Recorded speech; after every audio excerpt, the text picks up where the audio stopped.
Olá a todas, todas e todos, amigas, amigos e amigos.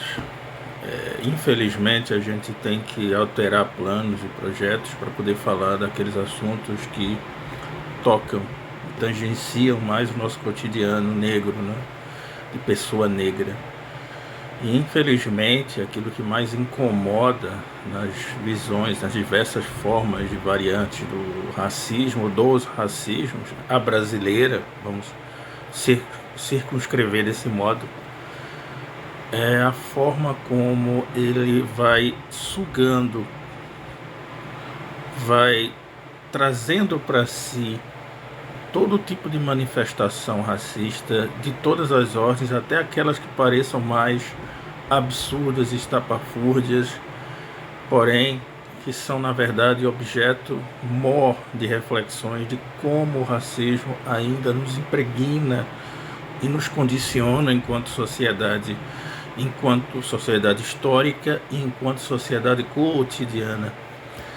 Se não vejamos o caso da polícia brasileira do estado do Ceará ter colocado na sua base de dados de suspeitos de crimes e criminosos uma foto de um ator dos Estados Unidos, de um ator de Hollywood negro, que é o Michael B. Jordan, denota uma série de coisas e conota outras. O que é que denota? Denota que o modus operandi das forças institucionais do Estado brasileiro, ele é racista nas suas entranhas, nas suas origens. E é racista em que sentido? É racista no sentido de que pouco importa que cara negra esteja lá, mas a cara negra vai estar lá.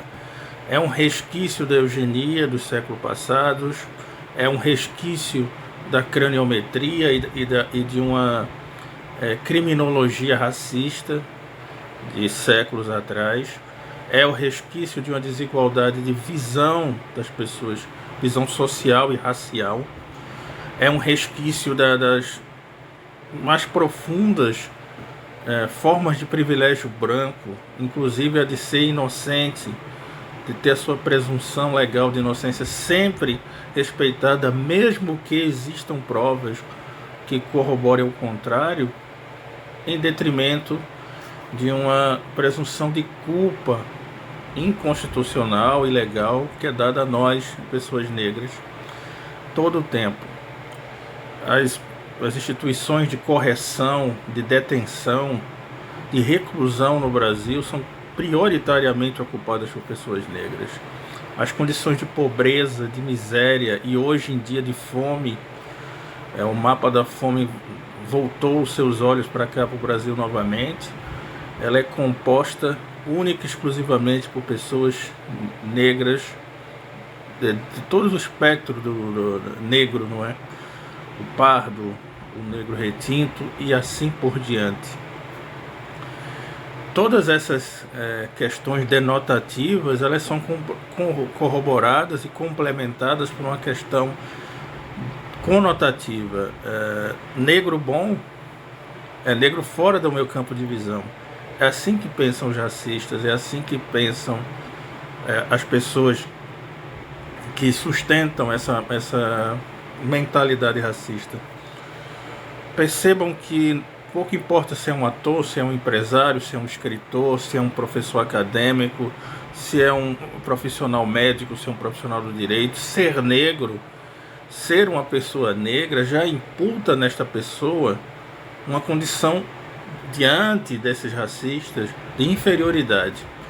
Isso é um discurso antigo, é um discurso corroborado pelos bebedores de copos de leite, é um discurso corroborado por forças estatais atuais, é um discurso corroborado por uma classe média extremamente preconceituosa e de uma suposta elite, que de elite não tem nada. E aqui eu reitero e assino embaixo das palavras do Emicida: a palavra elite pressupõe que você tenha alguma condição que te distinga, seja uma condição intelectual, uma condição cognitiva, uma condição cultural, e isso no Brasil é inexistente. Nós temos pessoas com dinheiro, pessoas com muito dinheiro, pessoas com pretensões a ter muito dinheiro, a chamada classe média, e as pessoas que não têm dinheiro algum, que são a base dessa pirâmide inchada, estranha, amorfa, que é o Brasil. Parece mais que nós estamos a falar de coisas repetidas, de termos indivíduos negros sendo considerados suspeitos, justamente porque são negros e os traços das pessoas negras são todos iguais, diante desse pensamento racista. Ou seja, eles nos igualam para nos desigualar, para nos diferenciar. E esse modus operandi leva sempre a pensar que se é um negro dos Estados Unidos, se é um negro de África, de qualquer lugar de África, do sul, do oeste, do noroeste, nordeste, norte de África, se é um negro europeu, se é um negro de qualquer canto desse planeta, é suspeito de crime. A mentalidade é simplesmente essa, e não adianta você querer tapar o sol com a peneira. E infelizmente essas coisas não melhoram. Nós vimos agora recentemente, já agora em 2022, na virada do ano, um terreiro de culto afro-indígena aqui em Pernambuco ser queimado. Isso não é intolerância religiosa, isso é racismo religioso, porque só são os terreiros que são queimados, só são os terreiros que perdem a sua existência, só são os terreiros que são profanados, violados, destruídos. Sendo assim, não há intolerância religiosa, há um racismo. Há um racismo porque as pessoas negras compõem esses terreiros, essas micro-Áfricas, que são os terreiros, que ainda são essa epistemologia africana em prática, essa vivência africana em prática, que ainda são os terreiros, sejam eles terreiros de qualquer denominação do candomblé ou de denominações das religiões tradicionais africanas que já habitam esse país. São manifestações seculares, antigas, clássicas já, de uma micro-África, e isso é inadmissível para eles, isso é incontornável para um racista perceber a grandeza e a superioridade da cultura negra em todos os seus aspectos, além da profundidade e complexidade, e do indivíduo negro enquanto tal, do coletivo de pessoas negras, da comunidade de pessoas negras, sejam elas de quais natureza forem, quilombolas, as pessoas negras que são interseccionadas por serem também mulheres negras, por serem pessoas trans negras, por serem pessoas LGBTQIA+, negras, por serem pessoas de classe baixa, ou seja, esse binômio entre raça e classe que existe no Brasil, por serem pessoas espiritualizadas nessas religiões de tradição africana. E por mais que nós estejamos longe do nosso continente de origem, muitas dessas manifestações foram mantidas e preservadas e podem ser consultadas nesses terreiros que são revisitas a essa África, mas isso não pode ser permitido por quem é racista, isso não pode ser permitido para quem é racista e detém o controle dos meios, porque quem julga o racista são outras pessoas que comungam do seu seio, e muitas vezes é o mesmo racista. É sempre aquele problema de quem julga o julgador, de quem pune o punidor, de quem condena aquele que condena. Todavia, esse problema é um problema sério, já é um problema até paradoxal, já é um problema de difícil solução, aporético.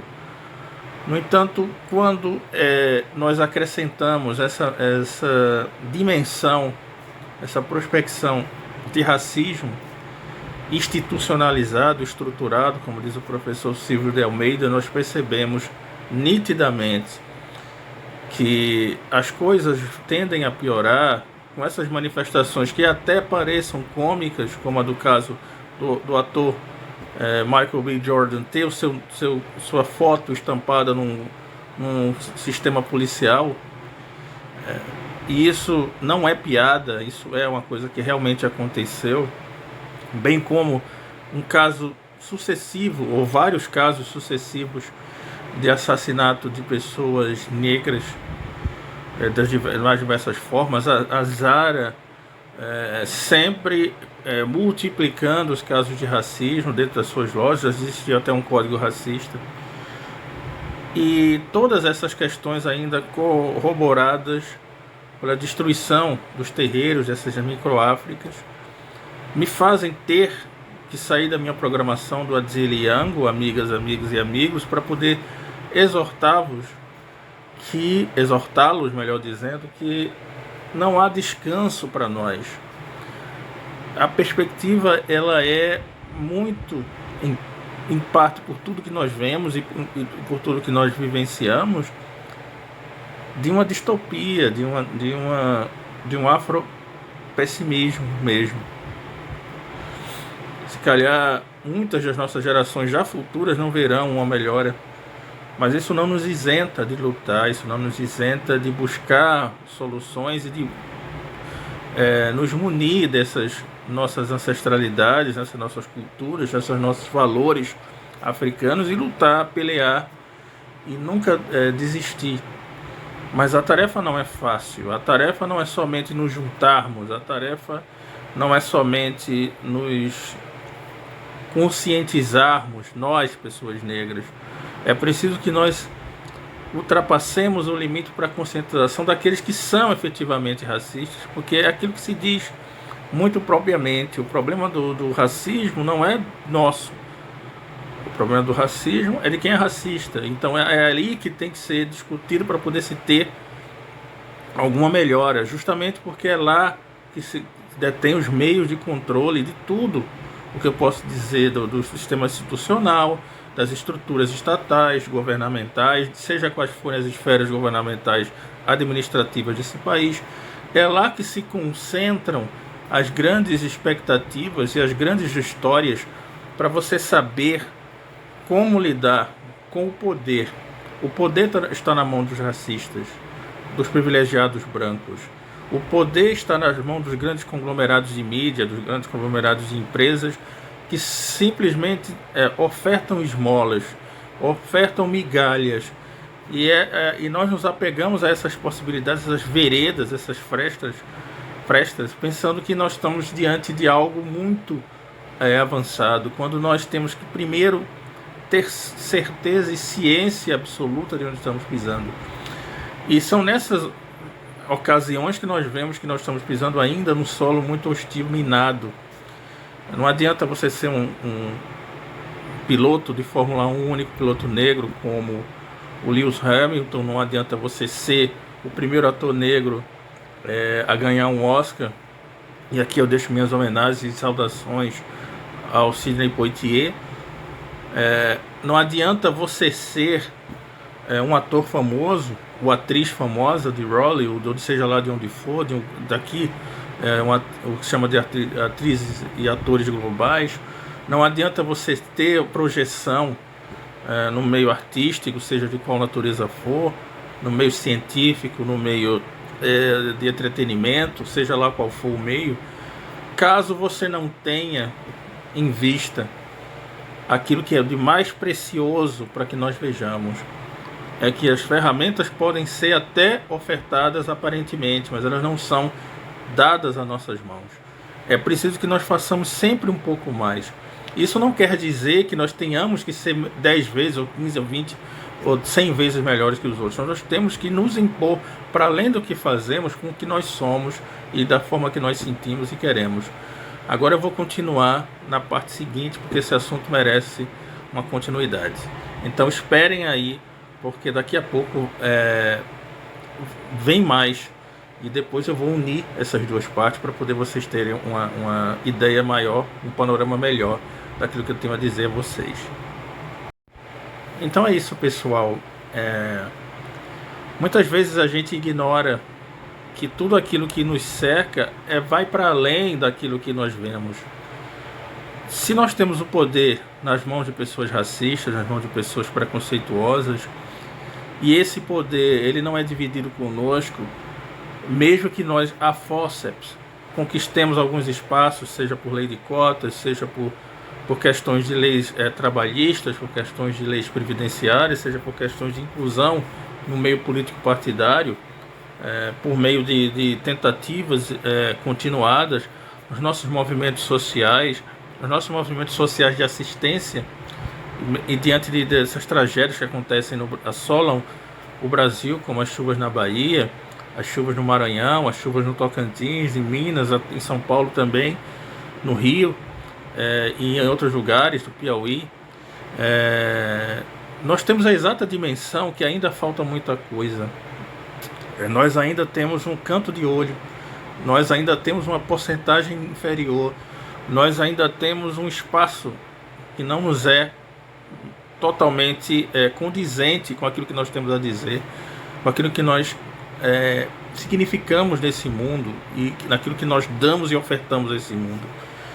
E diante desses vácuos, dessas lacunas, desses pequenos hiatos que se somam e formam verdadeiros precipícios, nós temos essas brechas que fazem com que pessoas negras, Brasil afora, e aqui eu estou só a dar o exemplo do Brasil, sejam tratadas como criminosas, meliantes, propagadoras da perturbação e etc. e tal.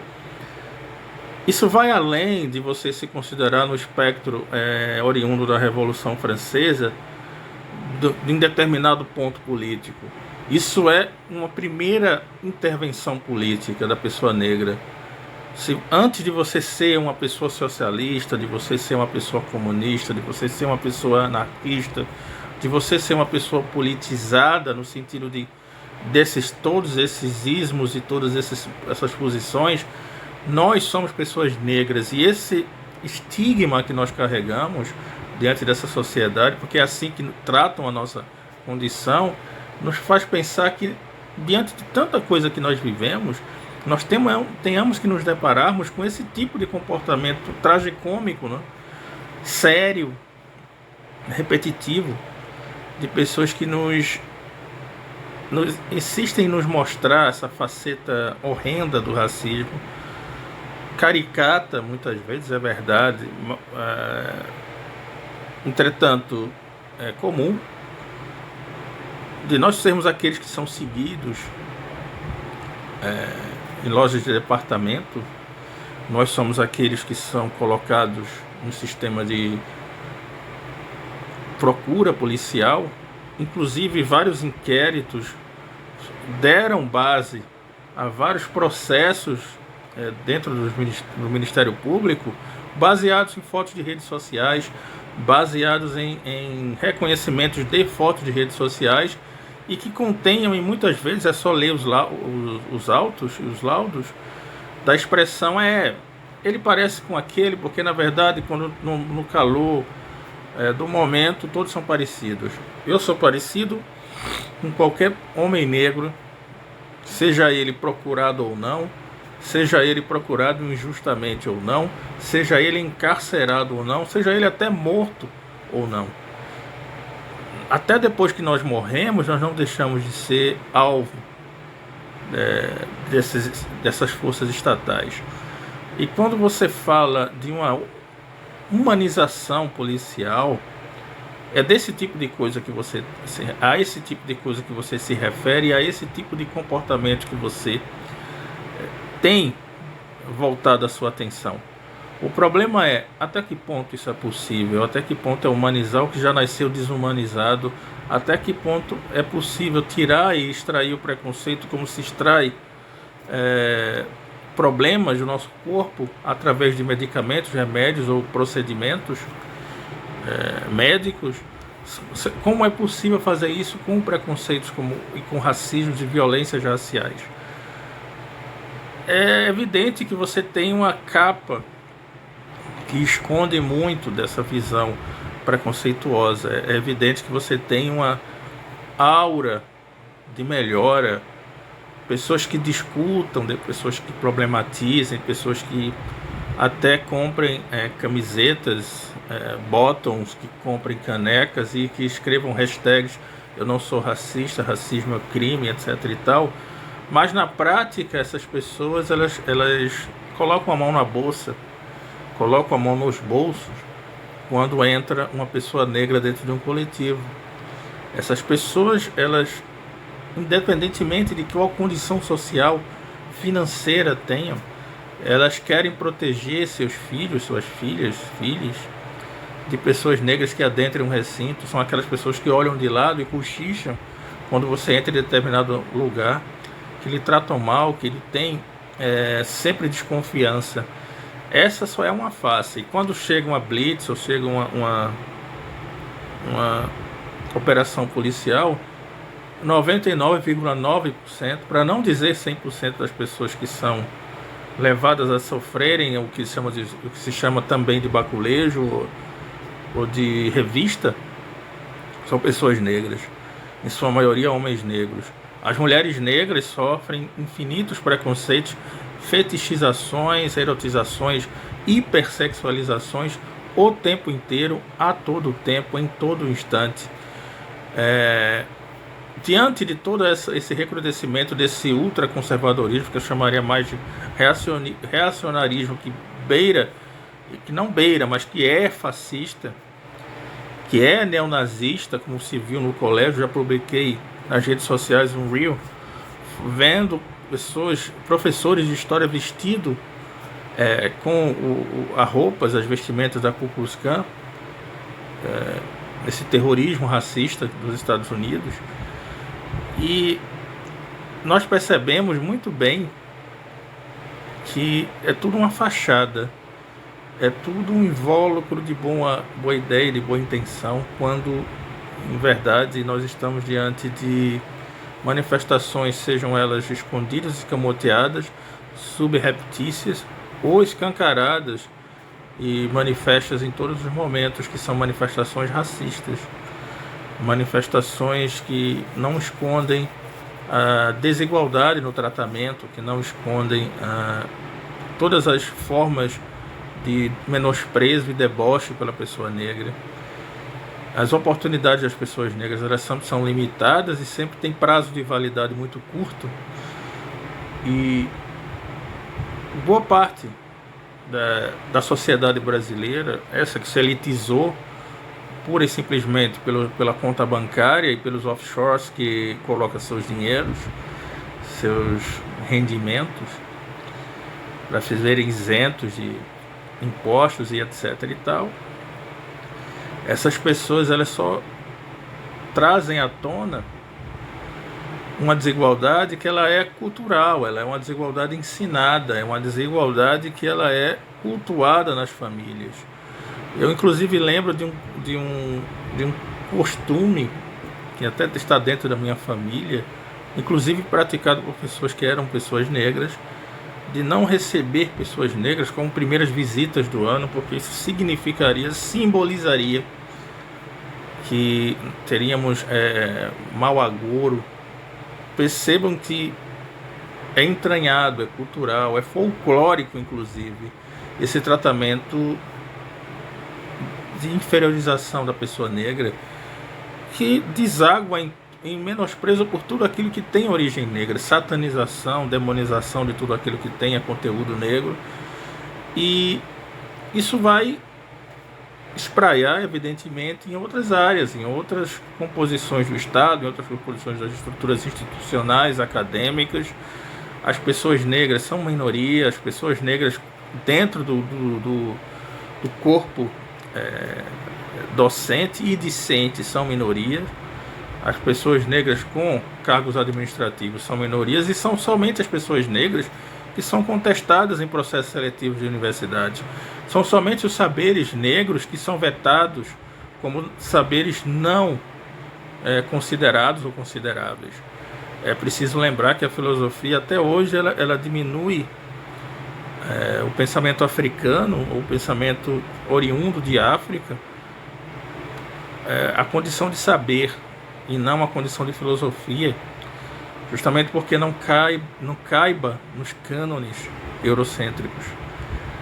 É um contrassenso você querer que as coisas pareçam com aquilo que você diz, que as origens que foram roubadas, vilipendiadas da cultura do Kemet, por exemplo, e que foram levadas pelos iniciados nessa cultura quemética, que são da Grécia, das cidades-estado gregas, e eles levam os louros de terem concebido esse século de ouro, né?